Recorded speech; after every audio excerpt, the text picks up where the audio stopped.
Welcome to another edition of ARTV News. I'm Tony Beauvais.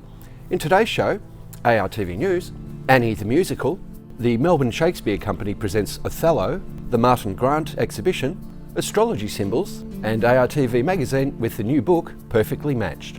The Melbourne Royal Show is back, transforming the showgrounds into a playground of fun and discovery. And it's your chance to experience all the magic. You can get up close to a one-ton bull and hundreds of other animals with hands-on experiences like milking a cow and the beloved animal nursery. Across the showgrounds, you can soak up the energy of the carnival, browse more than 400 varieties of show bags, and take a flavour-packed journey through gourmet offerings. Each day is filled with non-stop action as thousands of competitors and their animals bring the show to life. From horse and dog events to wood chopping and the very best in agriculture, it's a celebration of country life in the city. And as the day ends, get ready to look to the sky for a spectacular fireworks display, all choreographed to music. It's all happening at the Melbourne Showgrounds this spring from Thursday, September the 25th till Sunday, October the 5th. It became a cultural phenomenon, a tour that defined a generation of live music. And now, after a year away, Fridays Live is back. Since its sold-out arena debut in 2016, this landmark event has evolved from a breakthrough concept into a stadium-filling phenomenon. Created by MG Live, the tour has captured the nation's imagination, selling over 700,000 tickets across its first 6 tours. After taking a year to level up, Fridays Live is set to enter a brand new era with its most blockbuster lineup to date. Get ready to sing, dance and celebrate the return of Australia's premier touring concert series, featuring iconic artists behind some of the biggest anthems of all time. It's one night only in each city, no sideshows, no second chances. Be sure to see the website for further details. Opera Australia presents The Barber of Seville. Beyond haircuts and beard trims, one cunning barber is the city's undisputed matchmaking maestro. Almaviva is wealthy and head over heels for the witty Rosina, who is just as smitten, but inconveniently betrothed. They need a plan. Time to call on Figaro, Figaro, Figaro. Enter the friendly neighbourhood barber, with wits and tricks as sharp as his razors. He sets to work to unite the young lovers in an evening of disguises and duplicity. This rollicking, laugh-out-loud comedy took a young Rossini just 13 days to write, and its playful energy sparkles through as many famous tunes as you can pack into 2.5 hours. This production features a marvellous cartoonish set inspired by 1920s silent films, with a life-size doll's house as its centrepiece. Starring a cast of great voices and high spirits, including Australian Figaro's Samuel Dundas and Simon Meadows, this is a side-splitting romp through Seville. For decades, audiences have fallen in love with Tim Burton's classic film. Now the netherworld is coming to the stage. Beetlejuice the Musical tells the story of Lydia Dietz, a strange and unusual teenager whose whole life changes when she meets a recently deceased couple and a demon with a thing for stripes. After a decade of musical productions relying on digital screens and LED sets to tell their story, this show brings back the old-fashioned magic of live theatre. With its astonishing set and a score that's out of this netherworld, it's a breath of fresh, macabre air. Underneath its uproarious surface, it's a remarkably touching show about family, love, and making the most of every day. Hailed by The Australian as an absolute marvel, Beetlejuice the Musical is an experience you won't want to miss. See the website for more details. Get ready for a night of art, music, comedy, and heart in St Kilda. Claypots is set to host the Music is Life exhibition, a unique collection of 100 photographs of Renan's best work. Captured over 6 years, 50 will be on display. Each A2-sized frame print will be an only one. Each work will be auctioned off by legendary auctioneer Fred Negro, who will kick things off with a starting price of just $50 per print.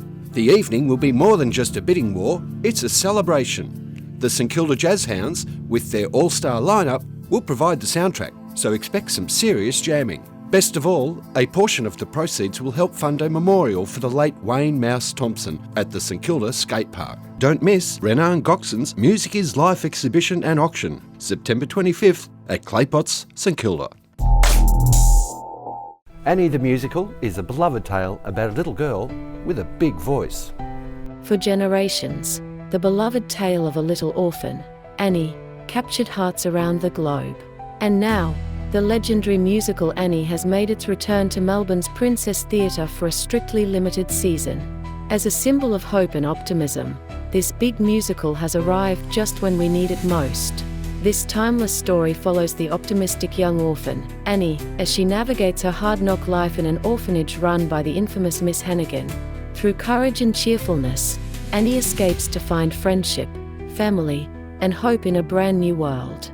It's a journey that has inspired audiences for decades, and this production brings all that spirit to life. What sets this new Australian show apart is its scale and spectacle. With a talented cast of over 25 members, the stage at the Princess Theatre is filled with show-stopping numbers and breathtaking performances. And for a dose of heart-melting charm, the production features not one, but two live dogs on stage, taking on the iconic role of Annie's loyal companion, Sandy. This cast is nothing short of incredible. The incomparable Anthony Warlow returns to the role which took him to Broadway, starring as the charming billionaire, Oliver "Daddy" Warbucks. Joining him are the show-stopping legend Deborah Krizak as Miss Hannigan, triple threat wonders Mackenzie Dunn as Lily St., Regis and Kiana Gonzalez as Rooster Hannigan, and the celebrated Greg Page as President FDR. Making her Australian debut as Broadway star Amanda Lee Laverne, bringing her immense talent to the role of Grace Farrell. This updated production, directed by Karen Johnson Mortimer and choreographed by Mitchell Woodcock, promises to be a night at the theatre you will remember for a lifetime. It's one of the most awarded and loved musicals of all time. With its iconic score, featuring classics like It's the Hard Knock Life, Easy Street, and Tomorrow, Annie is truly a timeless musical masterpiece.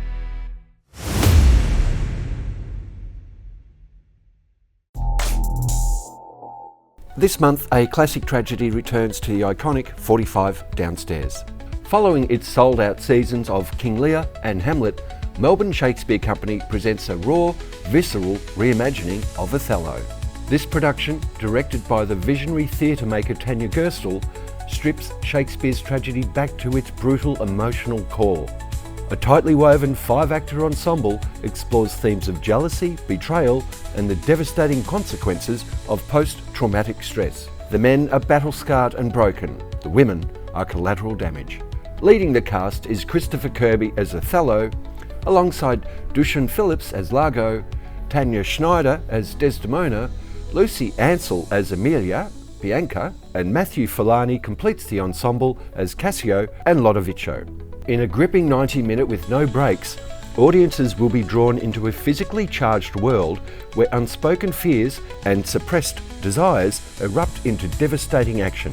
Gerstle brings her signature pulse process to the stage, shaping a production that throws away artifice, allowing the actors to inhabit the extremities of the text with a raw theatrical power. For an unforgettable theatrical experience unlike any other, join the Melbourne Shakespeare Company for Othello. From Melbourne suburbs to the world's fashion capitals, Martin Grant has defined his career by structure, elegance, and timeless design. And now, at the National Gallery of Victoria, they are celebrating his remarkable 4-decade career with his first ever major retrospective, right here at the Ian Potter Centre. Born in Melbourne in 1966, Grant grew up in Blackburn with his 3 sisters, a schoolteacher mother, and a history professor father. The family home was modernist and filled with light, but no television. Instead, the dress-up box became his playground. By primary school, Grant had moved from costumes to fabric, scissors, and needle, inspired by his grandmother Nancy, a seamstress. As a teenager, thrift markets and the music of punk and Euromantic scenes fueled his passion for clothes as creative self-expression. Martin Grant's exhibition showcases nearly 150 works, drawn from the NGV's own collection and the designer's personal archive. Known for his sculptural tailoring and timeless silhouettes, Grant has dressed some of the world's biggest names, including Cate Blanchett, Naomi Campbell, Lady Gaga, Emma Stone, and even royalty such as Queen Rania of Jordan. Visitors can expect dramatic gowns, sharply tailored jackets, and Grant's signature coats and capes. Standouts include the leather Napoleon coat worn by Naomi Campbell and the red wool Joan of Arc dress famously worn by Cate Blanchett. A striking display of ball gowns suspended to appear as if floating mid-air highlights his mastery of draping and structure. NGV director Tony Elwood says Grant approaches fashion with a sculptor's eye, creating garments that are precise, sharp, and full of grace. And after gifting more than 200 pieces from his archive to the gallery last year, Melbourne now holds the world's most significant collection of his work. From his early days in Melbourne's fashion scene to international acclaim in Paris, Martin Grant is a celebration of a designer who never stopped shaping the way we see style. The exhibition is on now at the Ian Potter Centre, NGV Australia, and runs until January 26.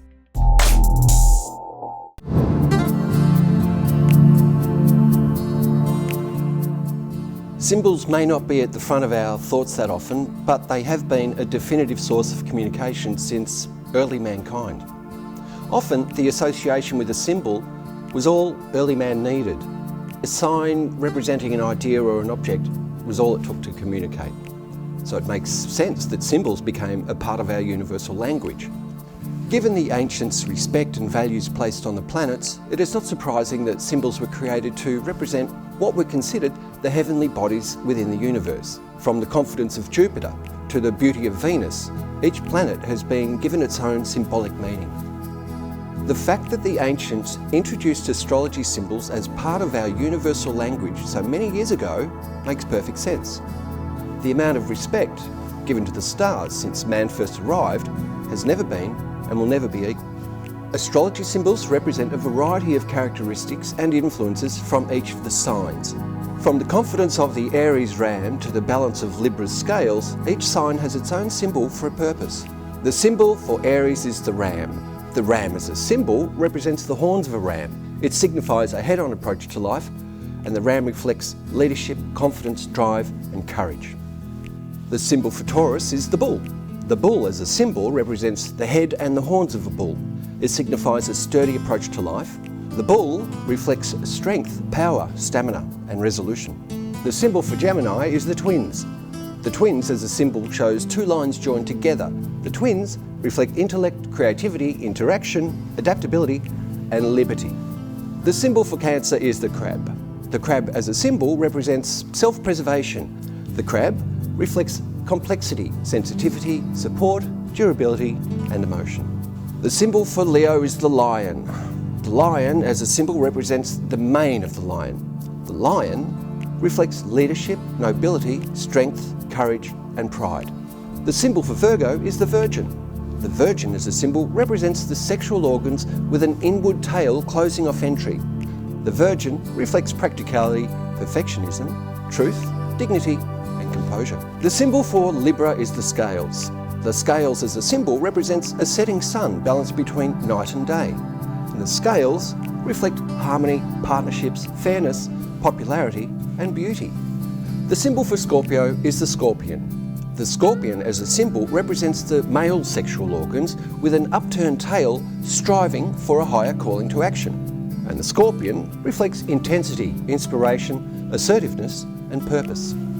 The symbol for Sagittarius is the archer. The arrow as a symbol represents the drawn arrow of the archer. The arrow reflects bravery, direction, focus, poise, and thought. The symbol for Capricorn is the goat.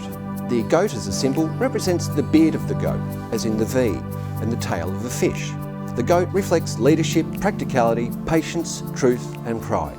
The symbol for Aquarius is the water bearer, and the water bearer reflects freshness, equality, vision, freedom, and individuality. The symbol for Pisces is the two fish, and the fish reflect unity, mysticism, understanding, honesty, and emotion. Some symbols are so ancient, it's not quite fully understood just how they evolved. But what we can be certain of, however, is that they have been a definitive source of communication for thousands of years.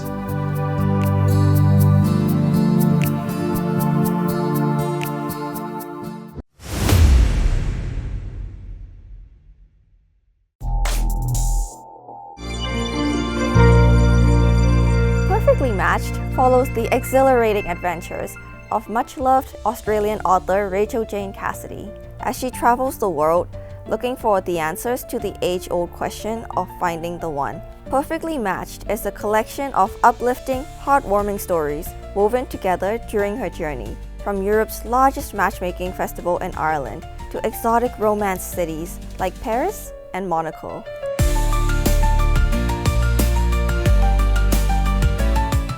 I started writing Perfectly Matched as I wanted to put a smile on readers' faces. My hope is that the reader can escape the challenges of everyday life and immerse themselves in an uplifting, funny and heartwarming book. Sharing my thoughts with Rachel Jane in order to help her through the book was a wonderful experience. For those who know Rachel Jane, she's very open-minded and a great listener, and I think she has a lot of respect for the psychology profession. So coming from the angle that I was able to offer some guidance and advice for was a good experience for both of us. The good thing about Rachel Jane's book is she covers subjects that you don't find in one book. You might find it in various things or on the internet, and you've got to go looking, but she's done all the research. She's worked hard and long. She's a very thorough author, and she has come up with a really good product. It comes from a compassionate sort of a perspective, because you can tell she's really compassionate about what she does. The first thing is just helping people. She loves helping people, and that's just open, it's evident. She is a very natural person, and you feel very comfortable in her company. And she's very humble, and I found her to be one of the most pleasant people I've ever spoken to or came in contact with. She's got a talent for getting people's stories out there. Like, she's able to extract information from the people that she talks to and convert that into a written way that's really interesting. She also has a knack of finding people that are interesting. Yeah, she does. I think she has a great humanism in her writing. It's not just a collection of facts and a transcript of interviews. There's a lot of conclusions that she makes based on her own experiences as well as people she's dealt with. And I just come away with the feeling that her writing style is very easy to read and clever and captures you, and it's one of those page turners. Once you start, it's the old cliche, you can't put that particular chapter down. You want to see how it's all going to come out. So I think she's an extremely talented writer and a nice person too. I mean, that's just from my several times being interviewed and then the follow-up chats as the book came closer to completion. I think she's got a lot of heart herself. I mean, the cover of the book's actually a good encapsulation of her ethos, I think. When I first met Rachel Jane Cassidy, it was at Government House. There was a crowded room full of people. There were doctors, dentists, lawyers, and I spotted her and she spotted me and came across and told me that she was about to write a book. And the book was about couples that were perfectly matched. And she said, we've got things to talk about. From that point, it was a friendship developed, and we worked very well together in the early stages of this book.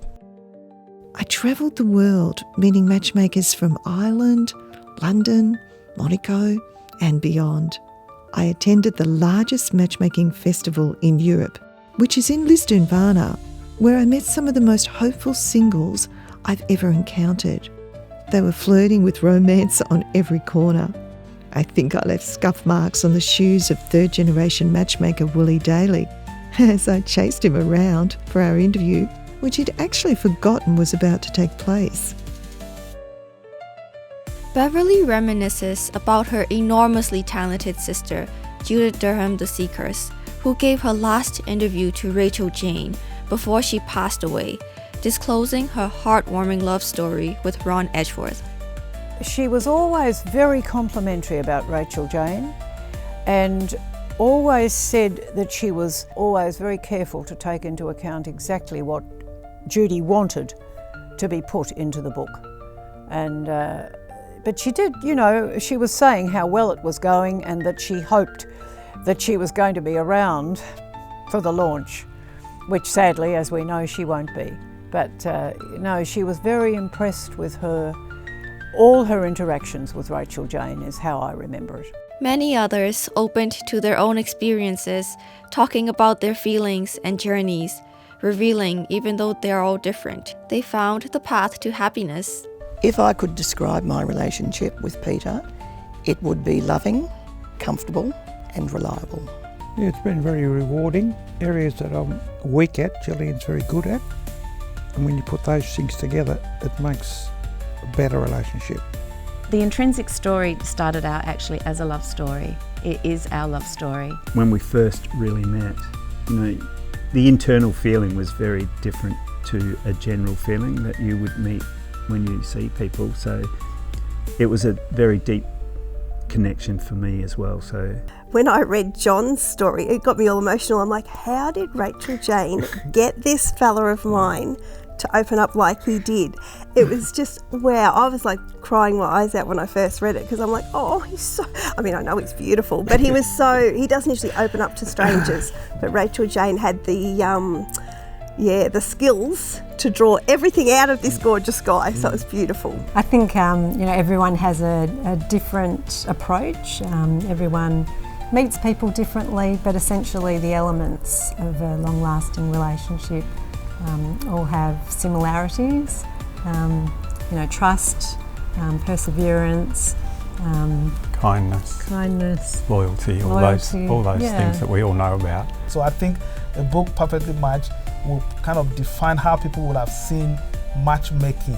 That it's not about the two of you being a replica of each other, it's either complementing each other and being able to make things work in your way, in how you define it, that suits you and suits your purpose, regardless of where you're at in your love journey. Well, with me, also I want to acknowledge and validate Rachel Jane. You've done an amazing work. I mean, she's a ridiculous writer. She just writes. But this one, I like the fact that she's put even the single, the married, into it.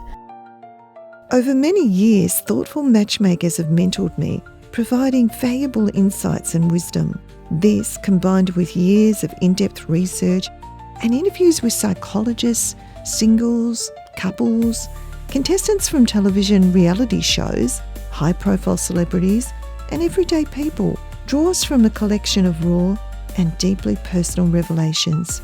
This book captures the very essence of human connections. I highly recommend that book to the public.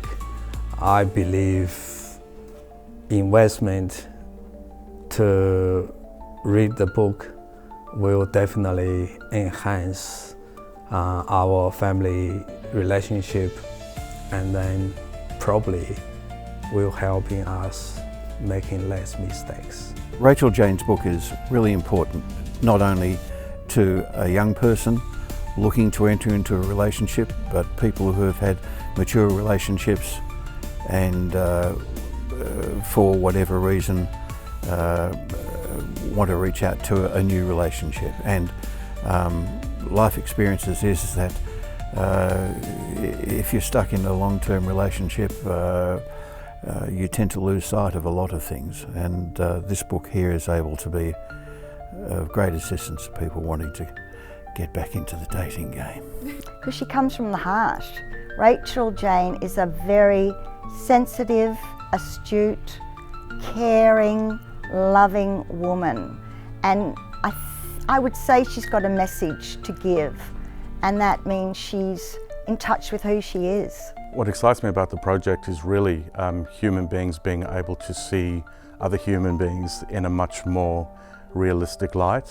I know there's lots of television shows and reality TV out there that's not necessarily pitched to what is completely within the normal range, and I think when you just see your everyday neighbour or person, you may have an idea that they're having a very easy relationship or making comparatives to yours, but I think when people are able to read Rachel Jane's book, they'll get an understanding of that we're kind of all in it together.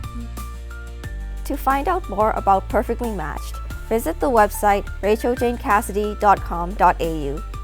If you want to fall in love head over heels again and again, Join Greg Evans and matchmakers around the world for this must-read book.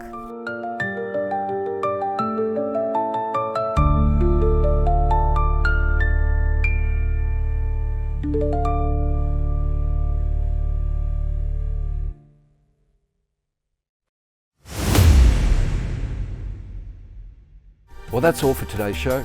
If you'd like to let us know about any live event coming up in the next month in the inner Melbourne region, shoot us an email. Thanks so much for tuning in. We'll see you next time.